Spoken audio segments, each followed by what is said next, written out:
call this meeting to order pursuant to the Open Public Meetings Act, Chapter 231, Public Laws of 1975. This meeting has been duly advertised in the South Jersey Times and Sentinel. The municipal clerk for the township has been duly notified, and the requirements of posting of notices have been met. Please stand for Pledge of Allegiance. I pledge allegiance to the flag of the United States of America and to the republic for which it stands, one nation, under God, indivisible, with liberty and justice for all.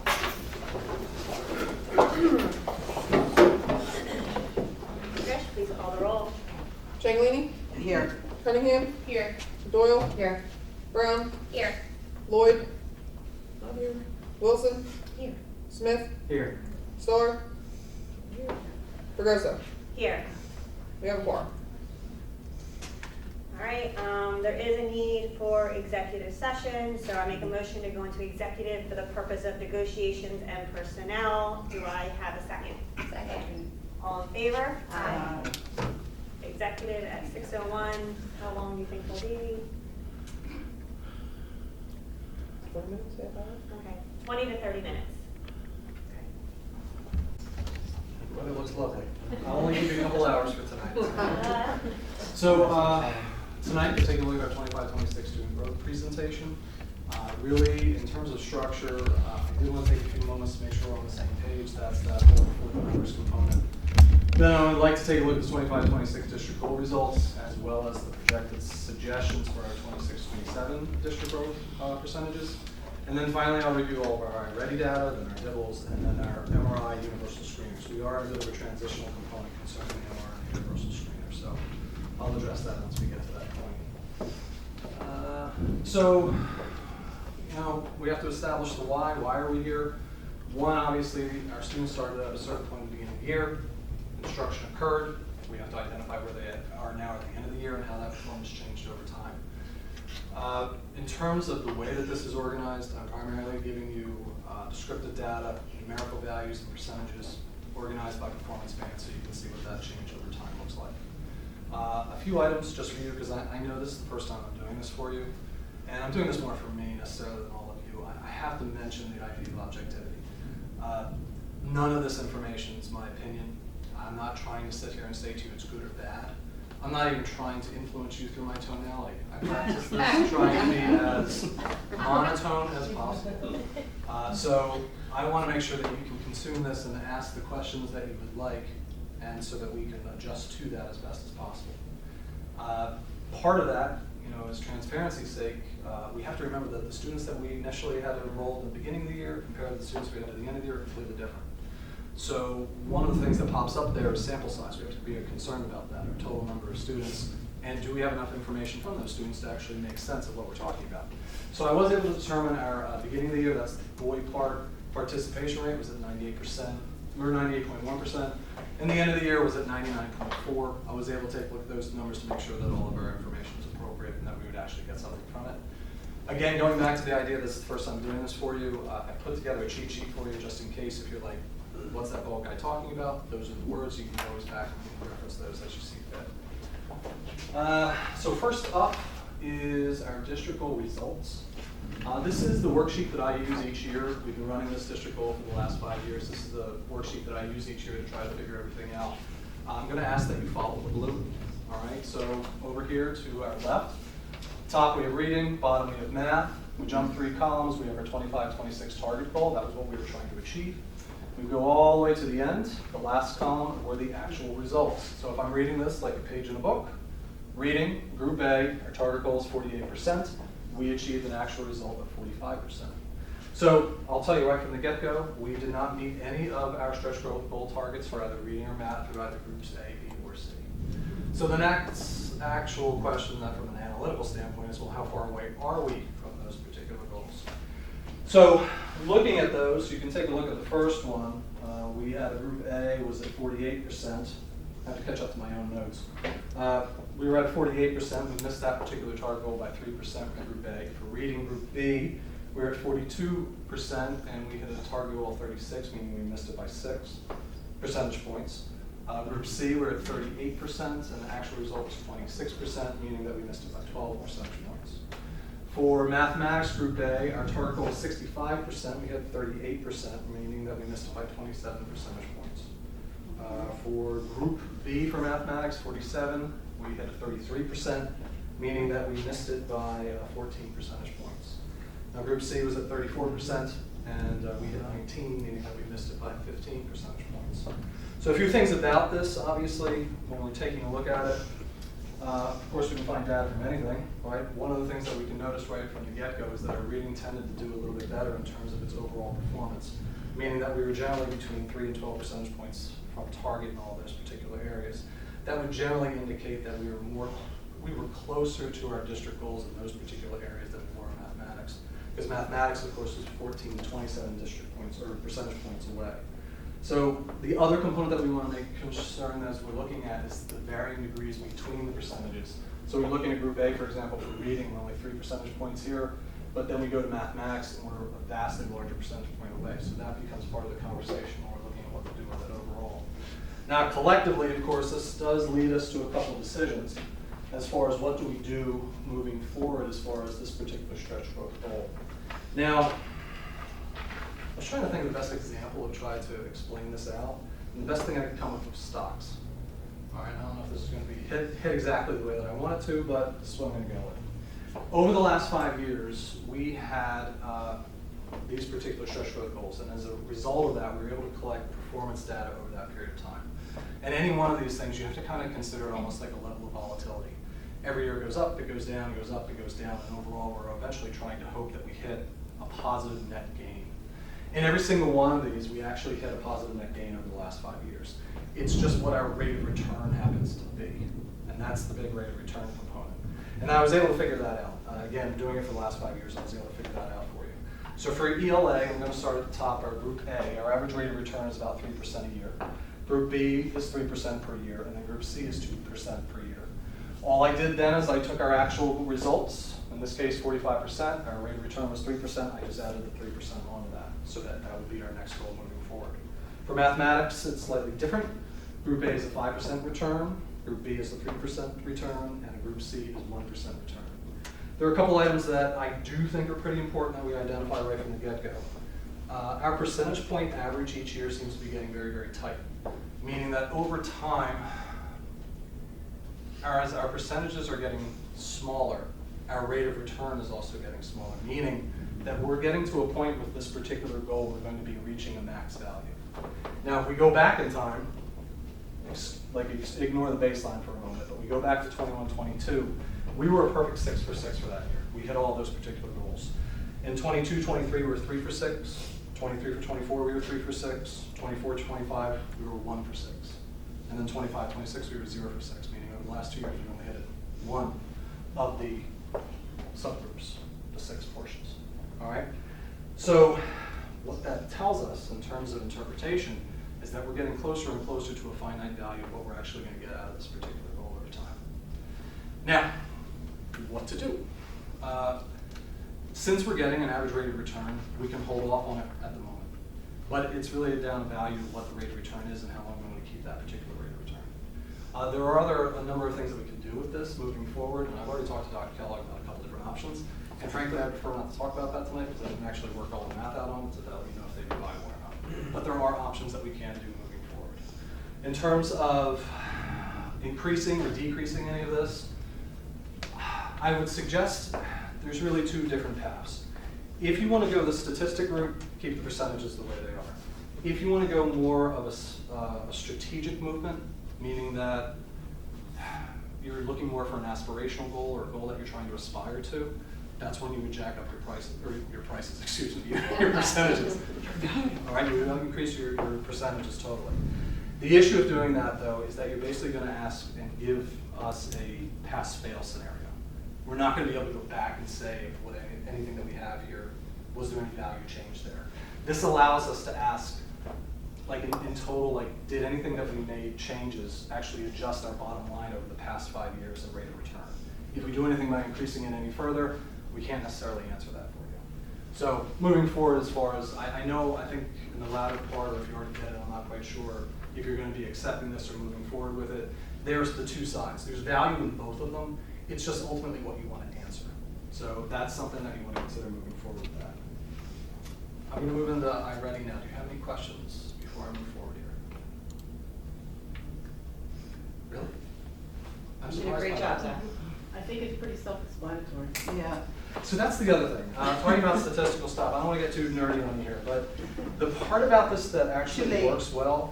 What's that? Too late? Ouch. That's okay. Right, so, Oh, it's right, okay. I'm going to go with it anyway. I'm going to go with it anyway. Keep going, Zach. He's very, I'm sorry. he's very sensitive. No, no. That was a joke. I'm a sensitive guy, yeah. No, Just kind of part. the issue, the nice part about this is it's something that's reproducible, and it's something that we're able to continue moving forward. If there's any ranges and change that are aspirational in nature, you're going to have a difficult time actually making sure that you're keeping that. So it's kind of it's moving forward the appropriate way. If I was running like a statistical test, it's the way I would go. Just my opinion on that.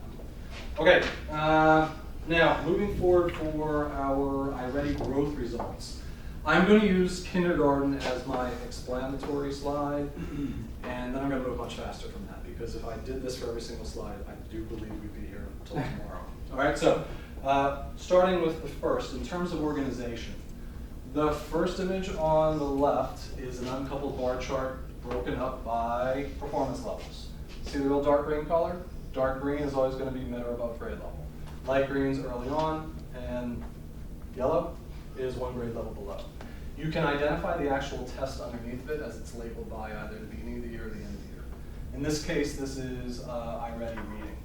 So if I'm reading this, beginning of the year, 4th grade students, they rolled into class, they took their iReady assessment, 2.3% of the entire grade of kindergarten scored mid or above grade level, 2.3%.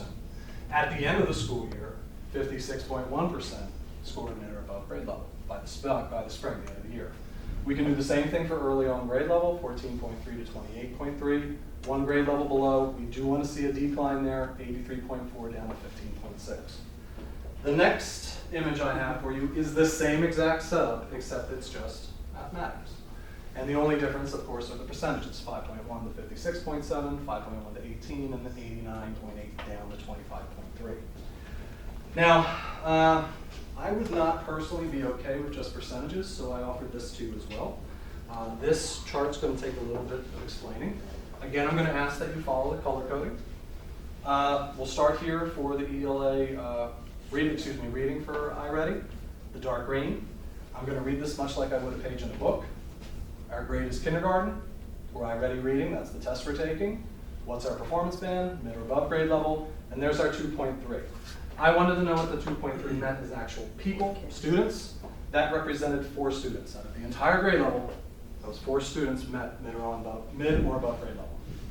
At the end of the year percentage, we were at 56.1. That represented 98 students.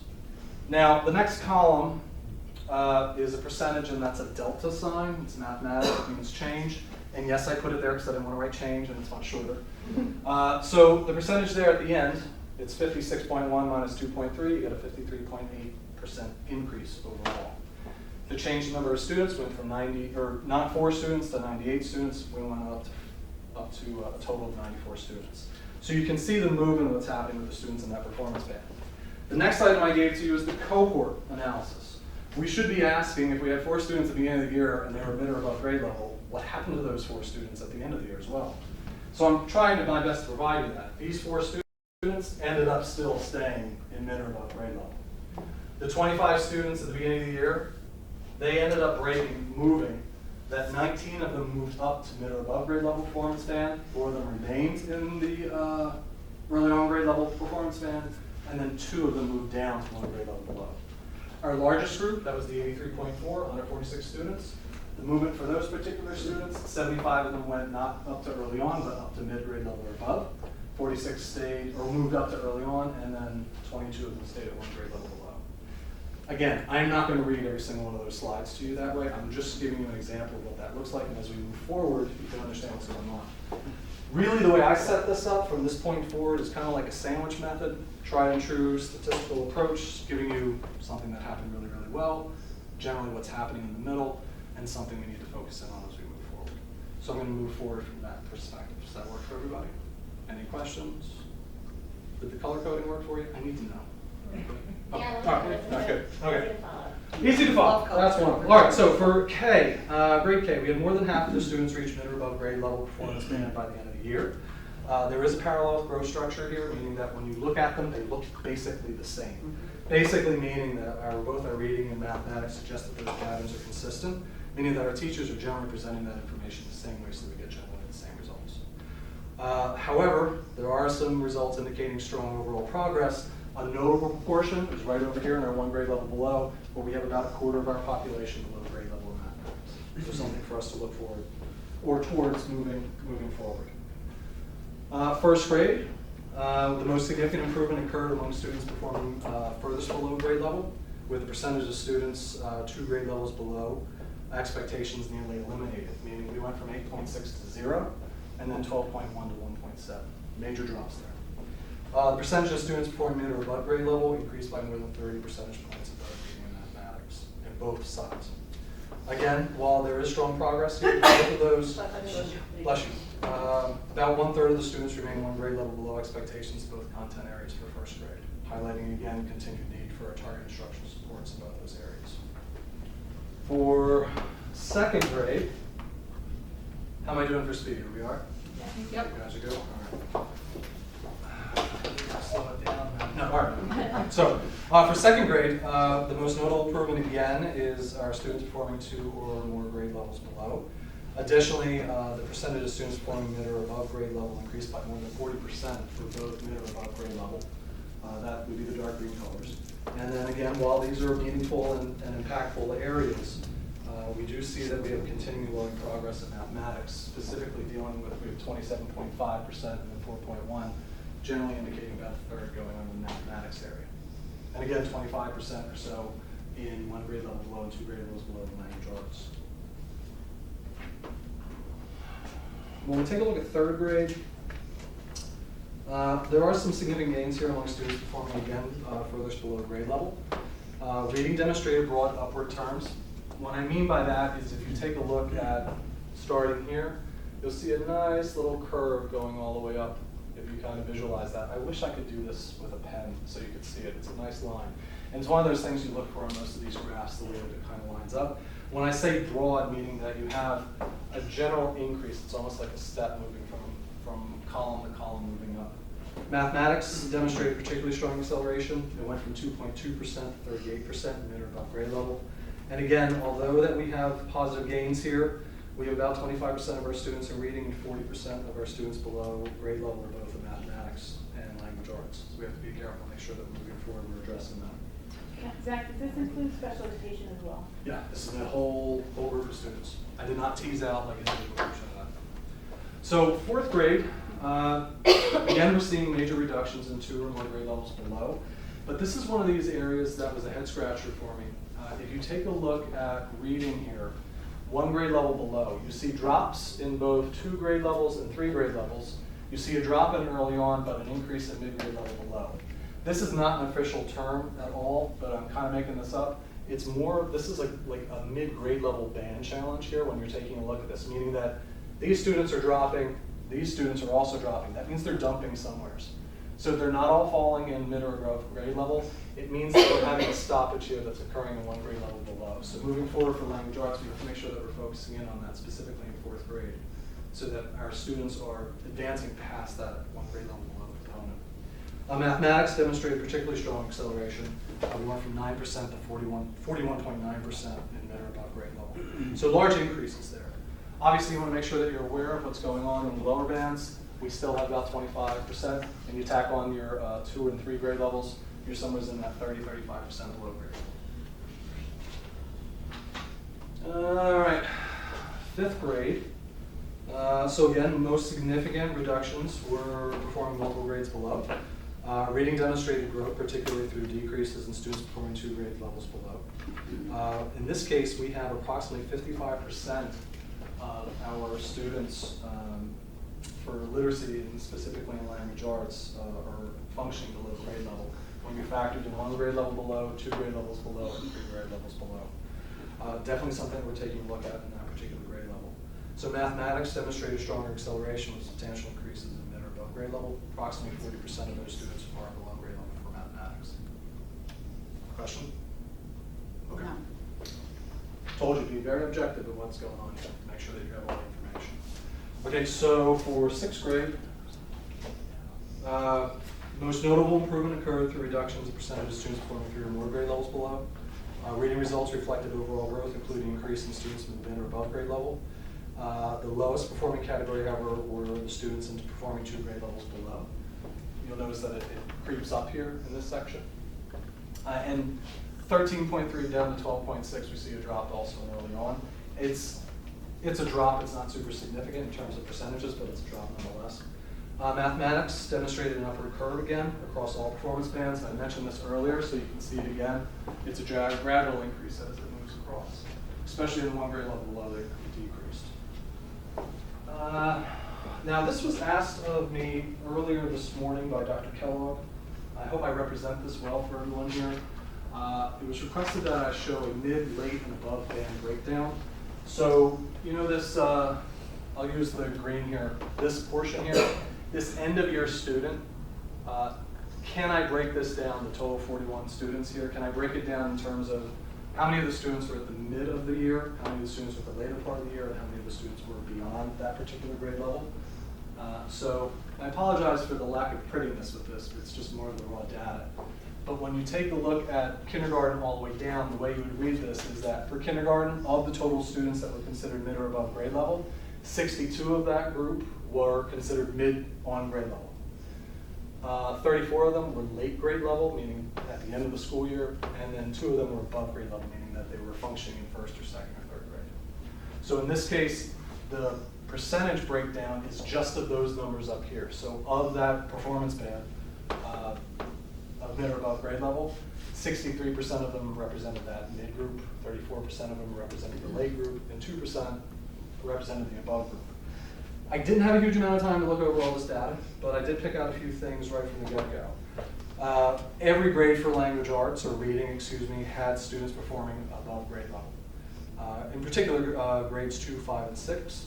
Kindergarten and grade 1, again, I apologize, I can't be objective with this one because I didn't have enough time really to look at it. I have to think that because you're looking at some of the more primary instructional expectations in those grade levels, you're going to see smaller numbers in those areas comparatively to some of the other. That again, that's just conjecture at this point until I get more information. I would suggest to you that this indicates that the district appears to have a stronger system for advancing students past that early onset understanding of what's going on, as you're seeing students past this mid-grade getting much higher. Mathematics is another story, because math performance is much more concentrated in the mid-grade level band, where nearly every grade level has close to 85 or 86% of the students at mid-grade level. And above grade level performance is extremely limited, particularly in grades K through 3. You see a number of zeros there, a lot of goose eggs as far as that. And again, this would more than likely indicate that math instructions appear successful in getting them to the midpoint, but a harder time pushing them past that. So I mean, does the district consider a mid-level student not on grade level, correct? Like they're not, if they're in mid-kindergarten, they're not, I already considers that on grade level. but So does like, the district consider that on grade level? yeah, that's based on the testing, that would be considered your own grade level. That's why that's why it doesn't typically tease it out. It just considers if you're that dark green, you're considered like mastering it. When we do it this way, it's like the late's almost saying like it's, Late end of year and above's above. So to Right. me, late is on grade level. But they because still- that's the end of the year. Mid is mid-year, so that would be 1.6. but doesn't I already consider that mid still though, considering it on grade level, or am I mistaken? No, you're right. Yeah, that's how like I already sets it out. I agree with you, it doesn't seem that way, but that's how I already lays it out. But how do we know that, I mean, just because iReady says that means they're on grade level? It's supposed to mirror what on grade level mimics for NJSLA, which I was just having this conversation earlier, this is a whole other philosophical conversation for another day. Like, I think it's a extremely, what's the word I'm looking for? Subjective. What? Ambitious goal, but we say like for NJSLA, about half the state is always considered not at grade level, let's say for ELA. I think that's a little bit exaggerated. And so what iReady does is they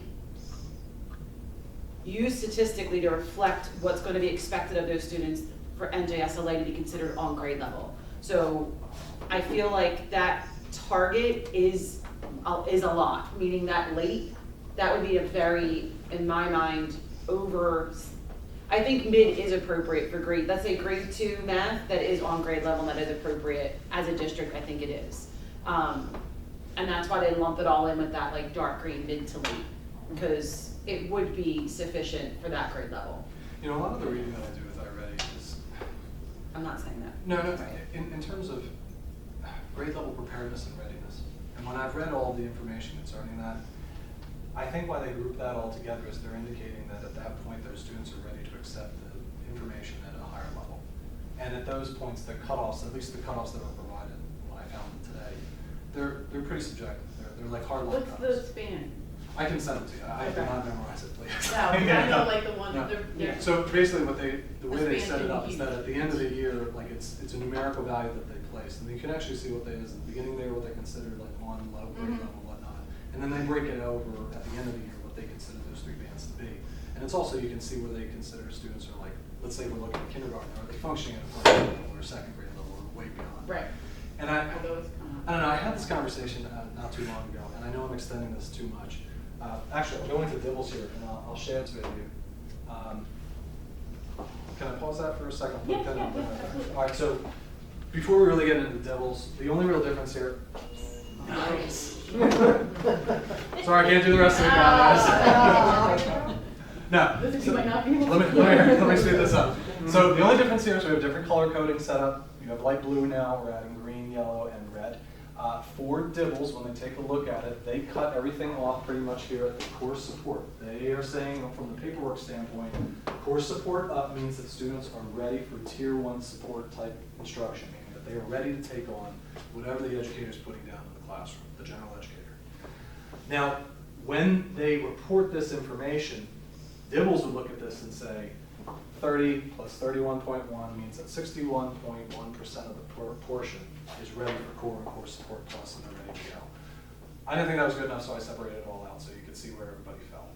All right, but that is an example that I think iReady's doing. They're really taking a look at it in terms of saying to you how prepared people are moving forward for the grade level instruction that's moving on in the room, which is why I think they're identifying mid and late, and how prepared they are moving forward. At least the literature, when I read it, that's what I'm getting from it. And again, I'll send that all to you so you can get. No, that's interpretation. fine. It just, I find that quite interesting, to be quite honest. I've never worked with a system that considers a mid to be an on-level child, honestly. No. Okay, so for kindergarten Dibbles, student performance shifted towards stronger outcomes with increased percentage of students performing within the core and core support plus ranges, and corresponding, of course, decreases in both strategic as well as intensive support. I do provide you all of the hard data down here in case you're interested in what those numbers look like. And when we move for first grade, we very much are seeing similar data across the board here, where we are seeing shifts in core support moving up for both plus as well as general core support, and both reductions in strategic support and intensive support.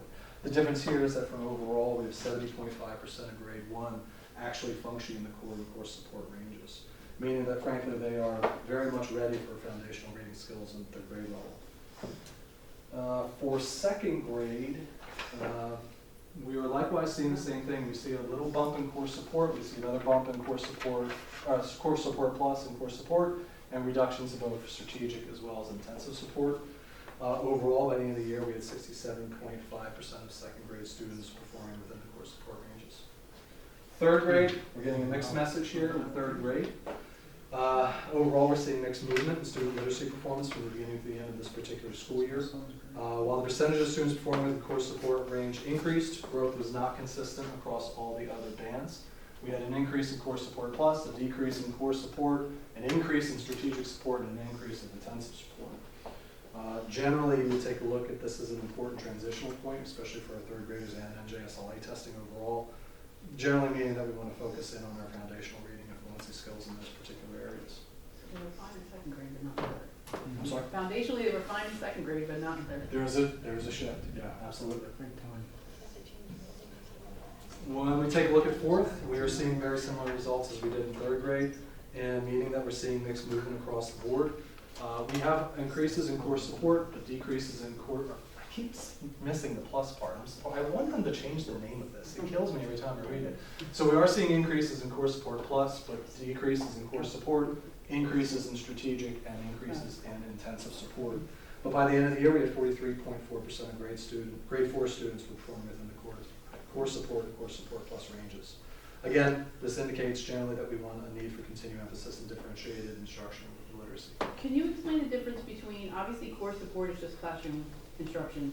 Can you explain core support plus strategic All right, so and intensive? the literature basically points out saying that this is another one of those like percentage bases, and forgive me, I don't remember the exact percentages, but the way it's set up is it's saying that if you were landing in core support, this No, I mean, what the actually, oh, okay, go ahead, keep going, I'm sorry, No, keep going. please. No, I'm thinking that it's all us, that is grouping these children as core support plus and core support. Us. So, no, it's Dibbles. It's Dibbles is that doing does it. Then- So it's core never mind, plus I completely core. understand. I was thinking it was the district that had Yep. the kids, my fault, go ahead, I'm sorry. You sure you're good? All right. Yep. Any other questions? All right, cool. All right, so fifth grade. Grade 5, again, we're seeing a mixed movement in student literacy performance here. We have a distribution of students' performance shifting across these support levels, an increase in core support plus, decrease in core support, decrease in strategic, but an increase in intensive. By the end of the year, we had 47.7% of grade 5 students who performed within the core support plus ranges. For grade 6, again, mixed movement in student literacy performance. We had increases in core support plus, but decreases in core support, decreases in strategic, and an increase in intensive support. By the end of the year, we had 60.7% of grade 6 students performing within the core support plus ranges. Now, in terms of the math screener, which is our next topic,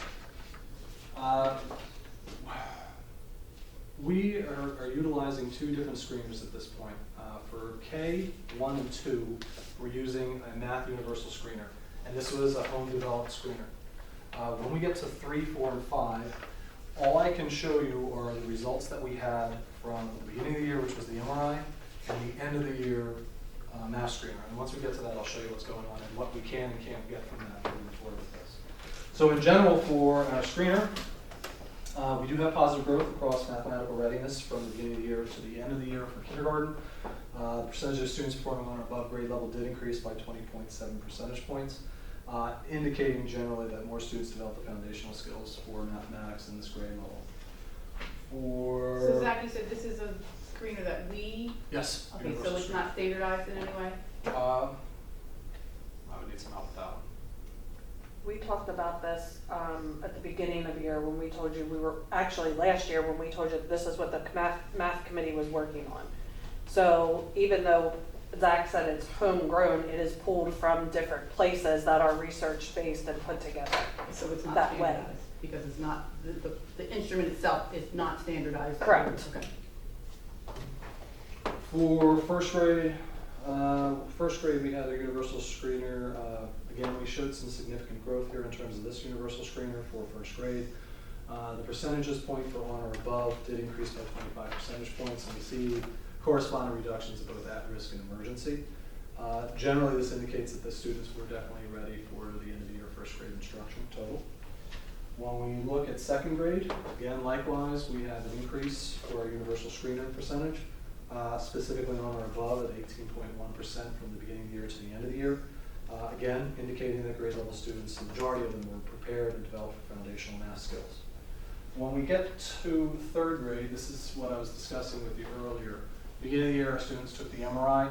I gave you the most recent information, meaning our middle of the year information. That was the last snapshot that we had. And then I gave you the new universal screener results at the end of the particular school year. I would very much suggest that you do not look at these as a comparison. These are quite literally just snapshots in time. Please don't compare A to B. This would be your apple, that would be your orange, however you want to take a look at it. They're completely different tools giving us different information. Although, interestingly enough, the data looks very similar. Yeah, So so I was it's saying they're important. consistent. All right. So I can give you nothing other than this is where the students landed for these particular items. and just so that you have an idea where those particular percentages landed overall. And again, I'm not going to waste your time reading all those because I know you can take care of those, but they were the results for 3rd grade. These are the results for 4th grade, again, looking very similar. And here are the results for 5th grade. 6th grade, we did stick with the MOI throughout the entire year, and you are seeing the results of that. So for our 6th grade results, we had an increase overall for on or above at 22.7 percentage points. We did have corresponding decreases at risk and emergency overall.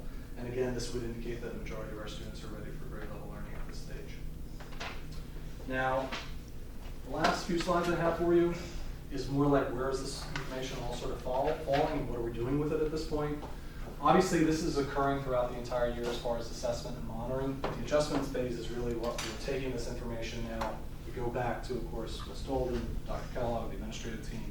What decisions do we want to make based upon this information and adjustments that we have? Right now, I don't have those answers for you, so please don't ask because I wouldn't be able to answer you. But really, that's one of those items where we're trying to figure out what would be the best adjustments that we would make moving forward. And then generally, we hope that we see some growth and we rinse and repeat and we do it over and over again. The biggest thing is that we recognize it's not necessarily a linear process. It's something that we have to keep going back to over and over again. The last component I have for you are my references, so you know that I'm not lying to you. How do we do? All right, cool. Any questions? I didn't leave a question slide there. I know you were asking questions along the way. Is there anything that you'd like me to address or go over? I just have a comment. I mean, for as many years as I've been sitting on this board, these presentations have always been disheartening, to be quite honest with you. This year's is probably one of the worst that I've seen in terms of growth from years gone by. Obviously, we've been told that we're looking at the data, we're working on it, we're going to do this and do that, but I think at some point we need to have some kind of plan, legitimate plan that's presented to us with benchmarks that need to be met at certain points of the year that we can look at, because we keep saying the same dismal results for our kids, and it's unacceptable, completely unacceptable. And now, this year, we are going to be left with less resources in terms of intervention because of our lack of basic skill teachers. So, with all the support that we've given and had for these kids in terms of teachers and resources, it has not made the effects that we had hoped, that's for sure. So I don't know how anybody else feels about it, but it's very disheartening.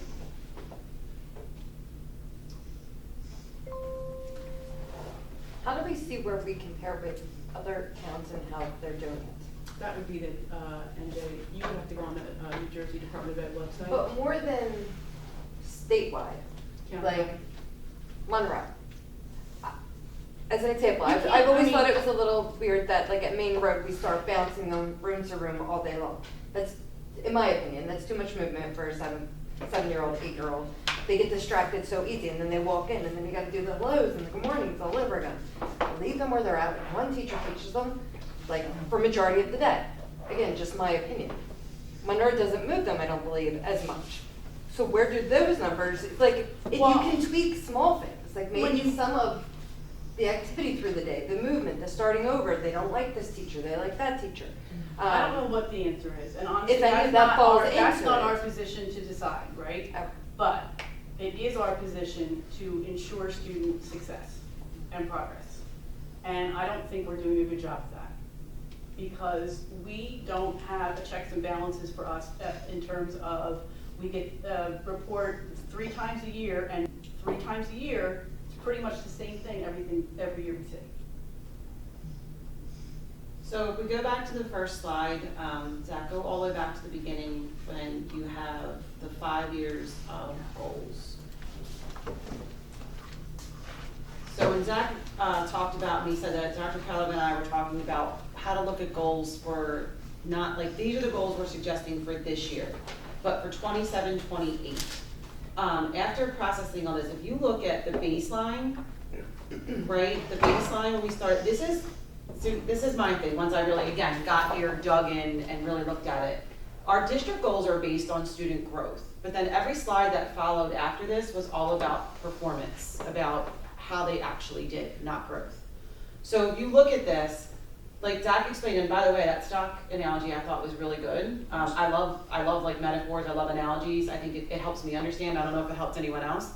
But when we look at the stock, when we say it goes up and down, up and down, up and down, it's volatile, but what's the overall trend?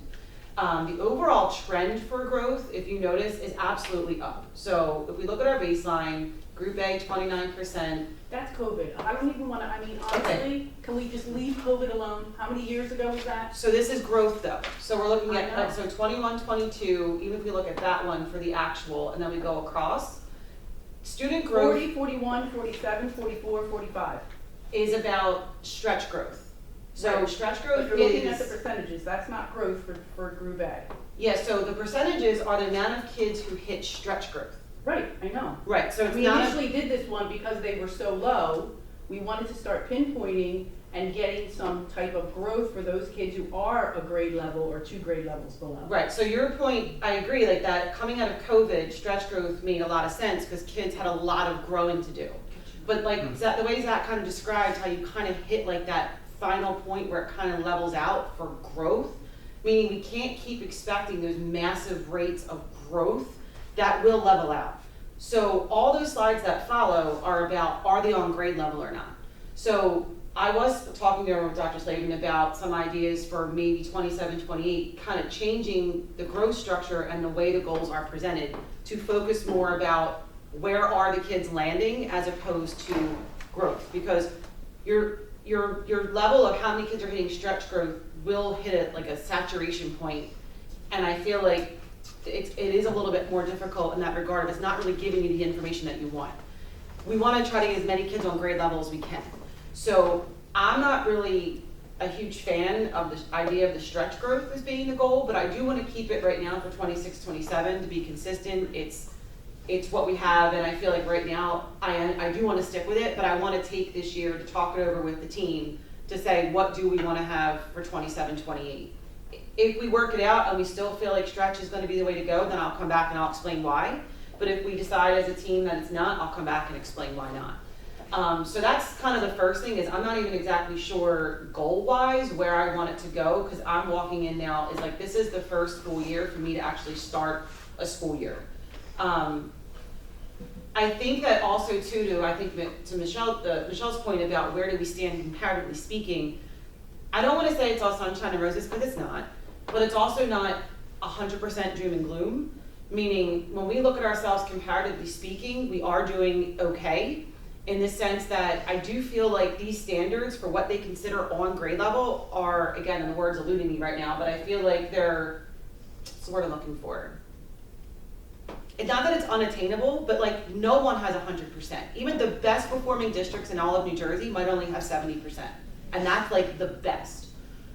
I do feel like it's unrealistic. I guess that's the word I'm gonna go with. It's unrealistic to think you're never gonna get 100%. No one does in New Jersey. And if you really look at it, at least 20% of your population is classified. And not that doesn't mean they can't be on grade level, but there's a strong likelihood and probability that they won't be. They'll be probably at least maybe a grade below, even with all the supports.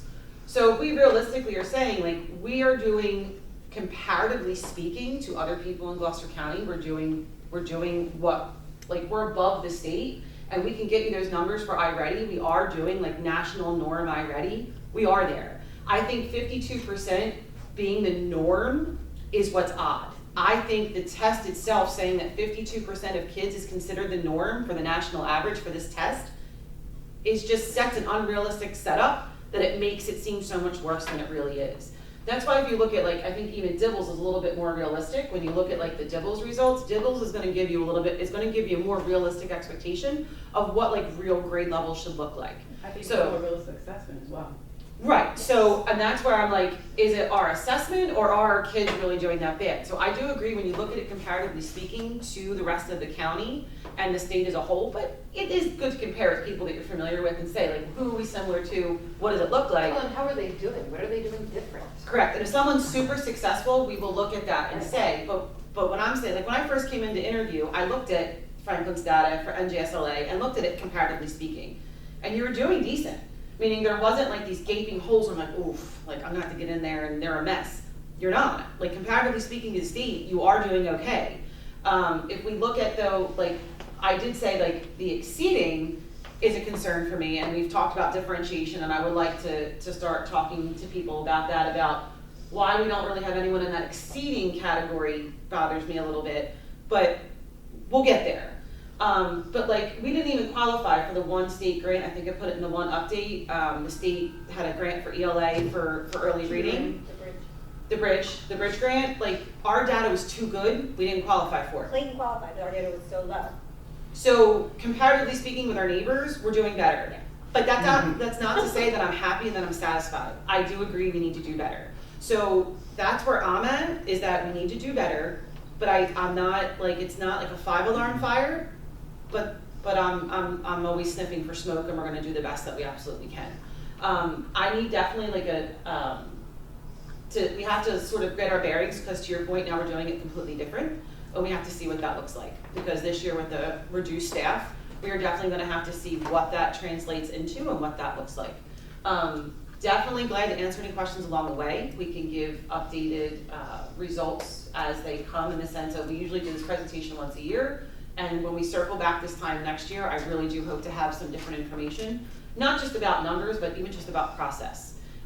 We have our admin retreat, by the way, tomorrow, so the board, like, just to your point, so for 3 days, so Tuesday, Wednesday, Thursday, the admin, it's like blackout for like vacation. The admin team will be with me, and we are gonna talk about teaching, like what are we looking for in evaluation, what kind of PD are we providing, where are our concerns, as an administrative team, like what are we doing to help support our staff the best we can, and providing the best educational guidance that we can to help. And we're asking questions like, what questions should we be asking as leaders, and what should we be looking for, and what are those green flags that we want to emulate? Because even within our own district, we can look and see certain classrooms are historically outperform other ones. Right. And then it's like, okay, so what are the best practices that they could share out, and what are they doing? But it's, again, I've been talking to Dr. Slavin about how this new role is morphing, is to help us look for those kind of things. Like, statistically speaking, where are our good pockets? Right. Because we want to emulate them as much as we want to identify the, like, quote unquote pockets of concern, and also address them, what is that concern, and what are we going to do about it? So it is definitely on the radar, and we have 3 days literally starting tomorrow to talk about it. And I'll share with you that admin retreat agenda next year, like when it comes time and you get all my stuff, like you'll get that whole PowerPoint, you'll get that whole packet. Great question, comment. Any others?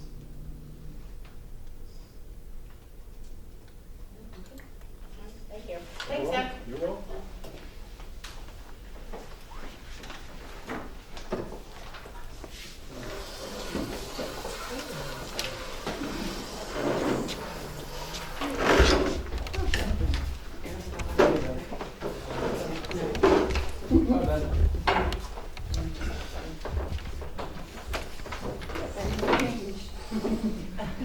You grew your hair out.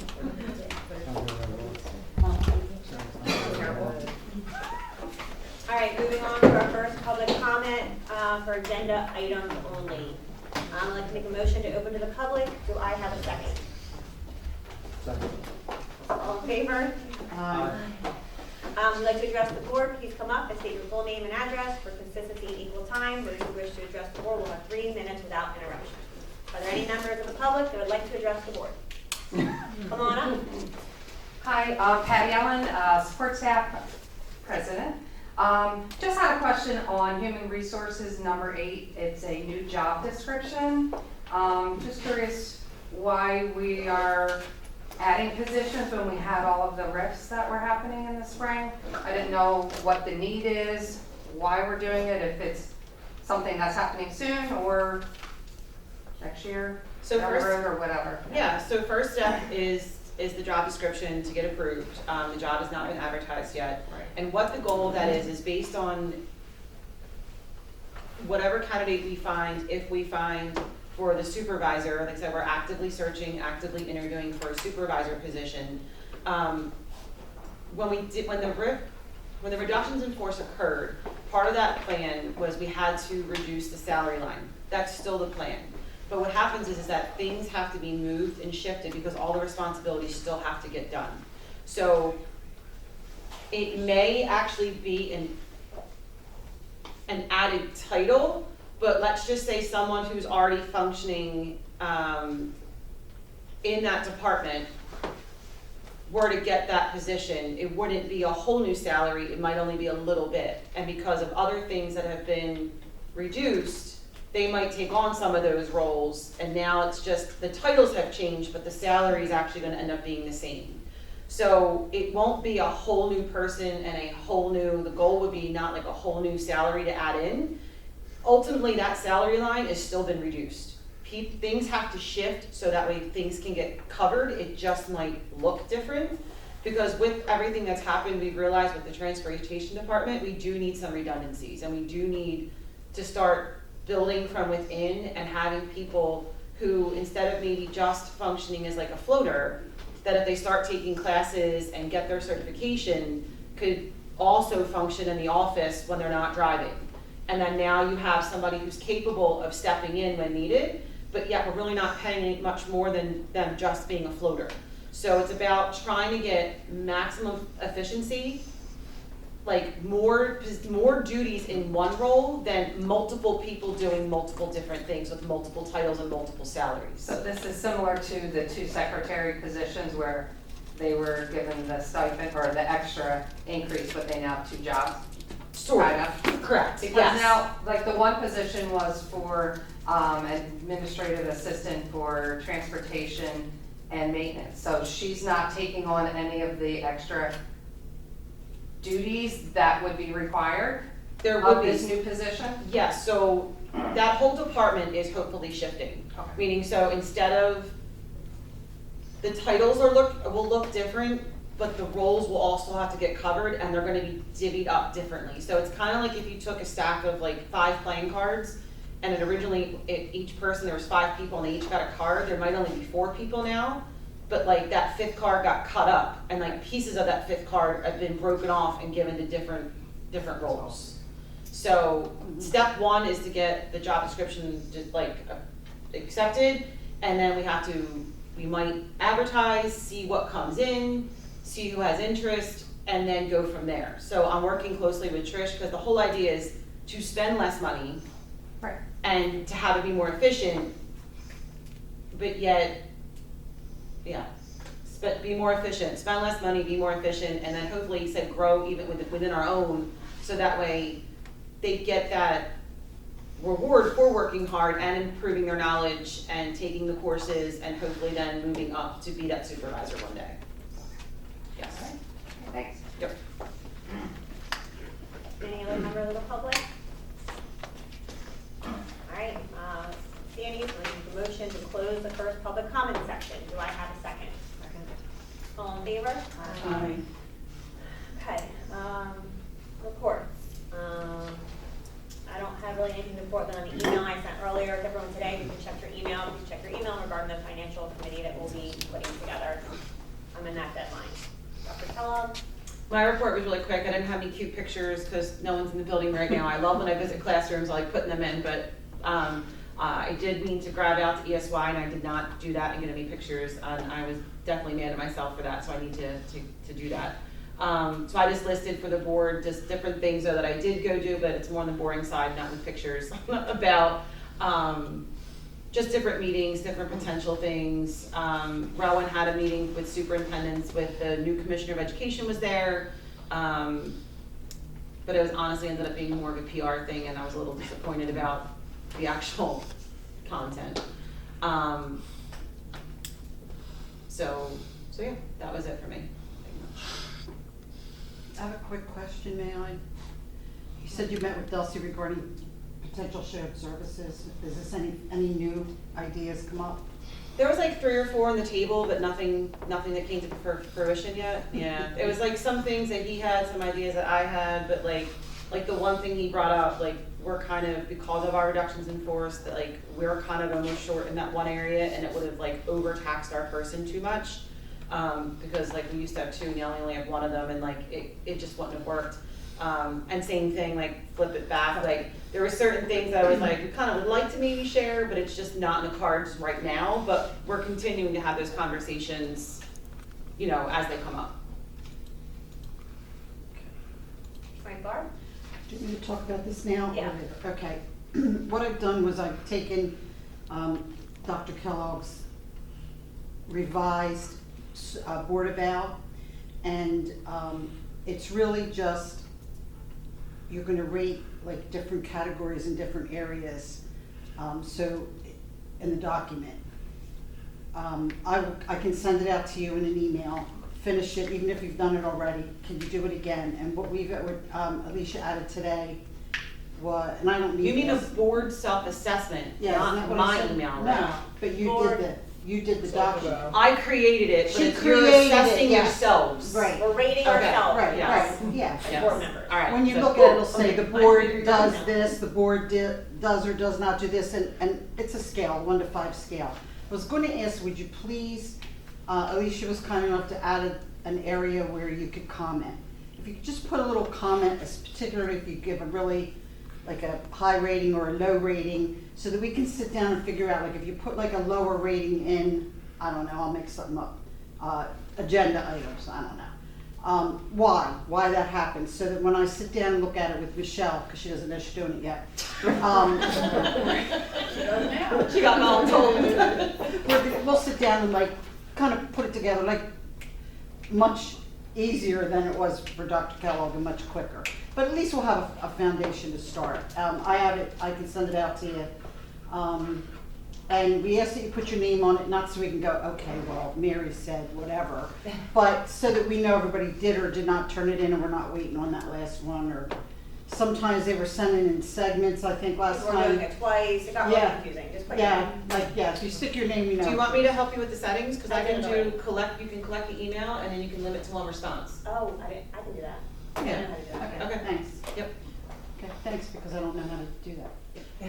So that's coming in, and if you have any questions, you can go on the school board website, NJSBA website, and look on the actual, their evaluation, which is so comprehensive, and it's not even that good, in my opinion. The camera. Erase that, Bill. I'm sorry. So, and I appreciate you doing that, Dr. Keller, very much. So, You're welcome. you could look on there and see if you have any questions about a particular category. Okay. Thank you, Barb. I don't think there's any liaison reports, there has not been any activities. And then this is a new thing, I just saw that on there, PTA fundraiser report. Who's doing So, that? this is me just, I don't know if you guys have realized, I do really value transparency. I do try to be transparent. And I just feel like even though the PTO/PTAs are not governed by the board, it's still money that passes through the school. And so I just felt like for transparency purposes, like you should be aware of the fundraisers that they're having and that the money's being collected. So this is for like informational purposes, that's why it's in the reports section. So if you ever had a question about any of the PTO or PTA fundraisers, like so you know what's coming before they happen. And if you have any issues or concerns, you could always bring them to my attention and I could, try to talk to them. But like I said, even though it's not directly overseen by the board, it's just more for your information. Thank you. You're All right, moving on to approval of minutes. I make a motion to approve the minutes from June 17th and June 22nd. Do I have a second? Second. All in favor? Abstain from the 17th, Trish. I also have to for the 17th.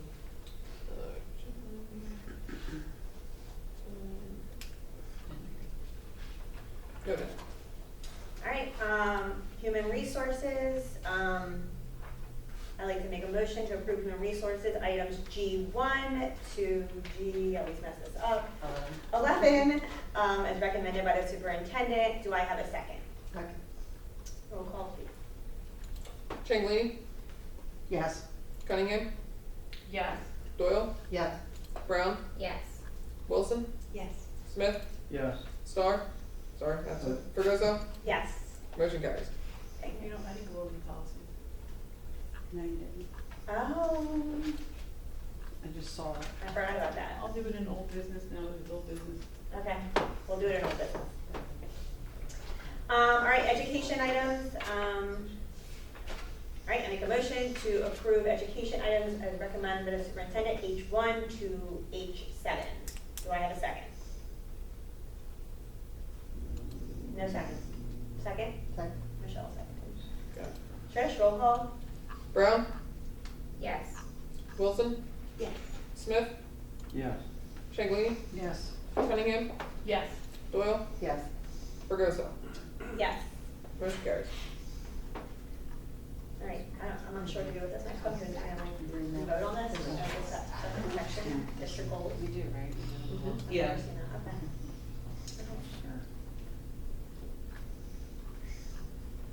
So, all right, so, if you guys notice, we're not used to seeing this under here, but, these are Dr. Kellogg's goals for the next school year. I make a motion to approve district goals I1 to I1.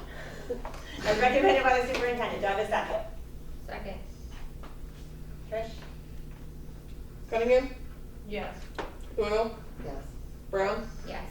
Wilson, Yes. Smith, Yes. Changini, Yes.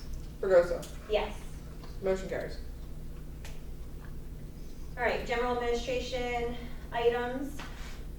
This is our usual data. I make a motion to approve the the general administration items J1 to J6 as recommended by the superintendent. Do I have a second? Second. Trish? Smith, Yes. Changini, Yes. Cunningham, Yes. Doyle, Yes. Brown, Yes. Wilson, Yes. Fregoso. Yes. Motion carries. Keep this going. We have operations. Nothing's changed since this was released to us. There was the bill list added. One bill is? Yeah. All right. I'll give everyone a second if you want to look at that bill list too.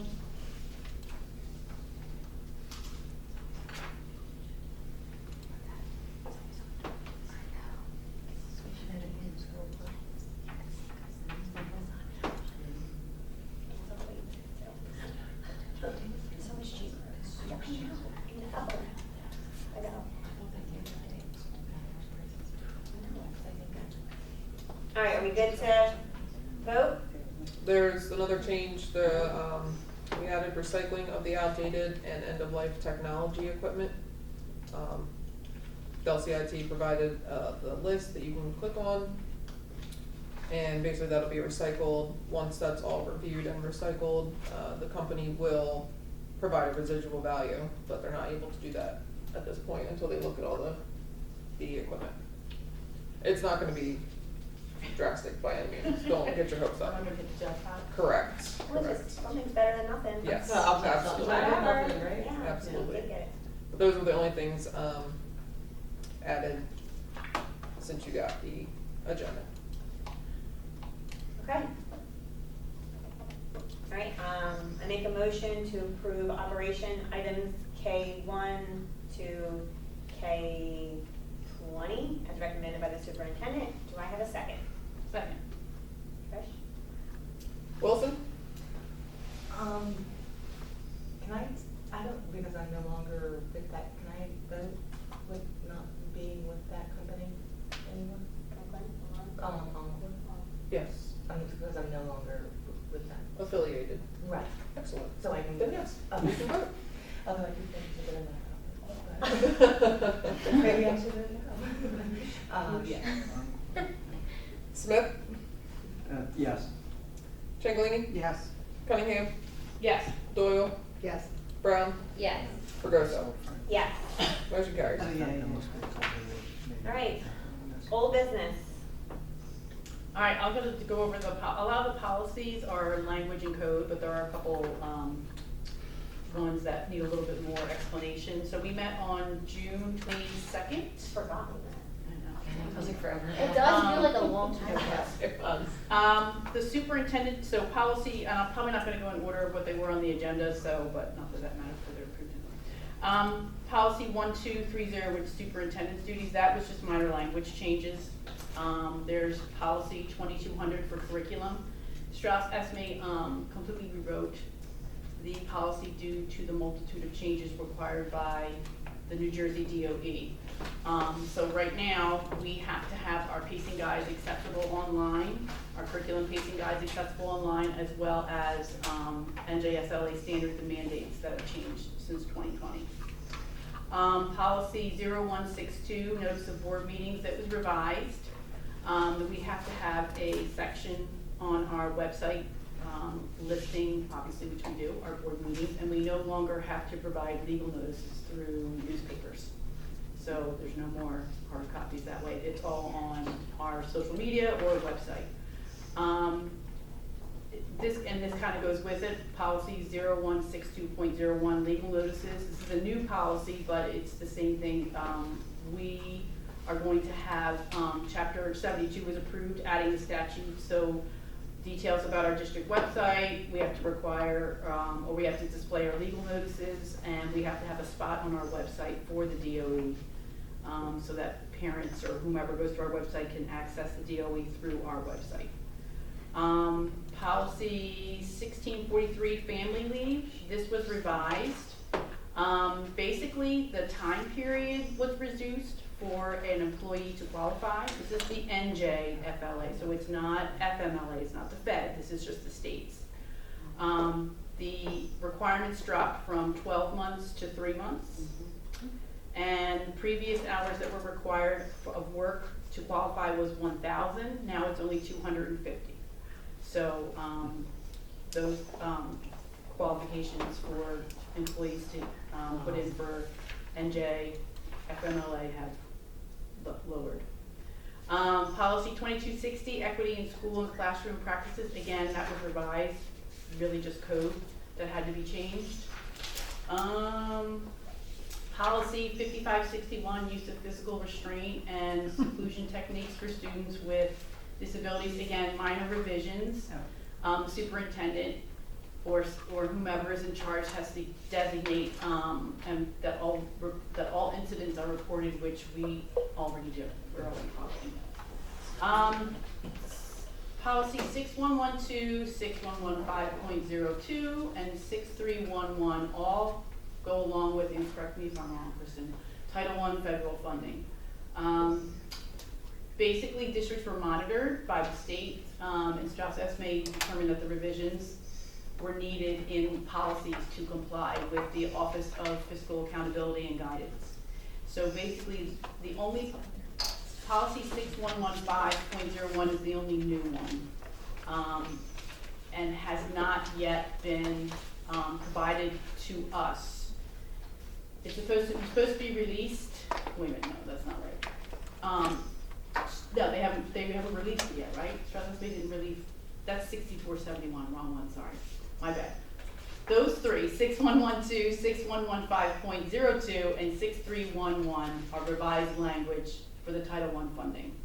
That's 6471, they have it prepared, they didn't release They it didn't yet release because it there's yet. been more code revisions, and they'll Right. release it in the next alert. Right, I have it in a box, Yeah. not to talk about, but I talked about it anyway. So that's why I wrote this up. Policy 8561, procurement procedures for school nutrition programs. Basically, the New Jersey Division of Agriculture is requiring us to update our procedures into line with their model policy that they put out in October of 2025, which we already do. Trish monitors this. We are part of the National School Lunch Program, so we're already aligned with and following that policy. The only other one is, and you had this separately sent to you by Kristen, was the tardiness policy, which was 5240. Initially, if a child had 5 unexcused absences, I believe it was. Tardies, if They late were 5 times. It equaled 1 absence.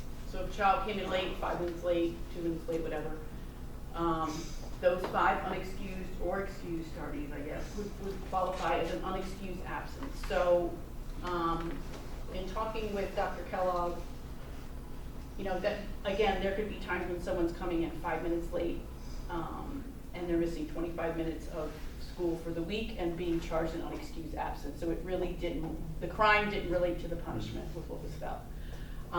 So instead now, what will happen is when a child is chronically absent, has 5 or more, because that's what we initially had, but it looks like we changed a little bit here. As tardy children come to school, it will be determined if this is becoming chronic. If it is, an administration will reach out for parent in a connection in terms of what's going on. They may request documentation, they may request a meeting, they may ask them to come in, depending on how the tardy is happening. Is it consistent, is it chronic or not? And if there is a pattern, then there will be a meeting that will be scheduled with administration.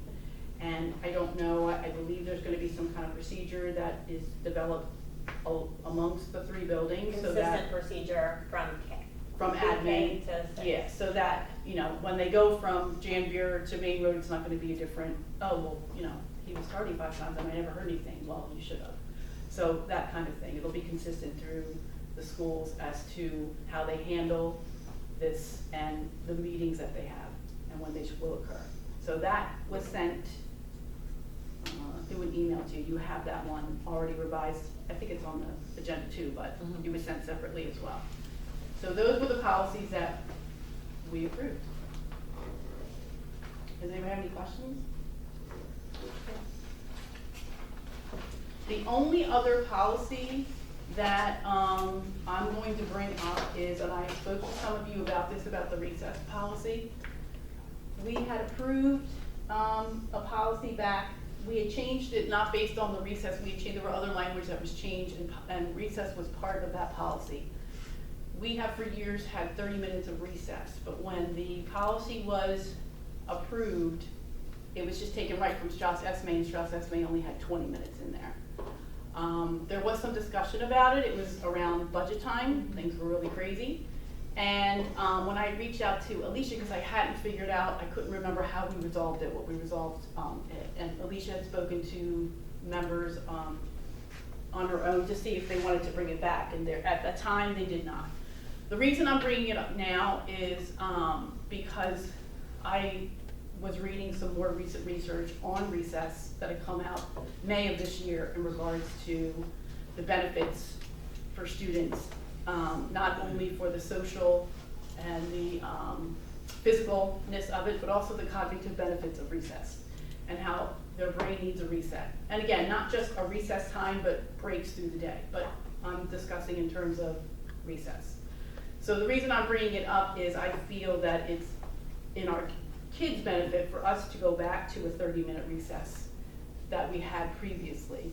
And just wanted to bring that to the board to see if there was any interest in doing that. So we could push. Yeah, I called each of you individually and we talked about 2 items, the whole tax debacle and then the recess. The only person I didn't speak to was Greg whenever we played phone tag. So is it? And it was, the we, minutes? the key Right to now 20. it's Yeah, 20. it was- So the policy says 20, just so you know, the policy says 20 as the minimum, but we went through the, we have leadership committee structure in the schools where we have SLCs, which is school leadership committee, which consists of members of that school, and then we also have DLC, which is district leadership committee, where representatives from each of the buildings all come to a district meeting, which has admin, supervisors, teachers, different like CST members, et cetera. Recess was brought up to those groups, those leadership committees. Janvier does have 30 minutes right now. So Janvier has more than what our policy says in the schedule for next year. Main Road has like about, I wanna say it's like 25 when all is said and done. And then Ritter has 27, and Ritter has 21. 23. 23. So Ritter and Main Road were actually really excited, like administratively, teacher-wise, et cetera, to actually go down to 20. They did bump it up with some transition time and then did bump it up a little bit. So Janvier does still have 30, but Main Road has a little less, and then Ritter has a little less than that. We also do advocate for brain breaks throughout the classes, because I do agree that you do need cognitive rest while you're having these long stretches of academic stress. You do need some brain breaks. So that is something that we do advocate cognitively throughout these block sessions. But everybody doesn't have 20 minutes. Jan, you're just still have 30. Just so everyone.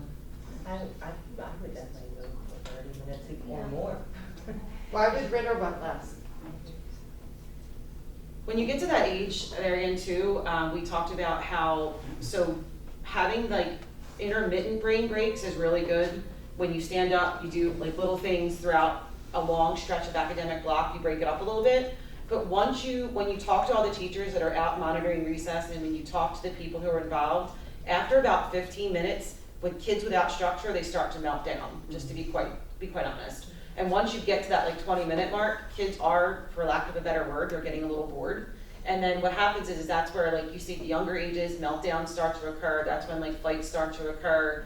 And that's not to say we do it just because there's gonna be difficult, but it's better to have more frequent interruptions as opposed to a long unstructured break. If you've ever been around unstructured time. I'm gonna beg to differ. If you read the research, that's not true. Both of them, 45 minutes is the optimum amount of time for Oh recess. my gosh. I'm not saying that, but if we're gonna follow the research that's best for our kids, both of those work in tandem. It's not just one is better than the other.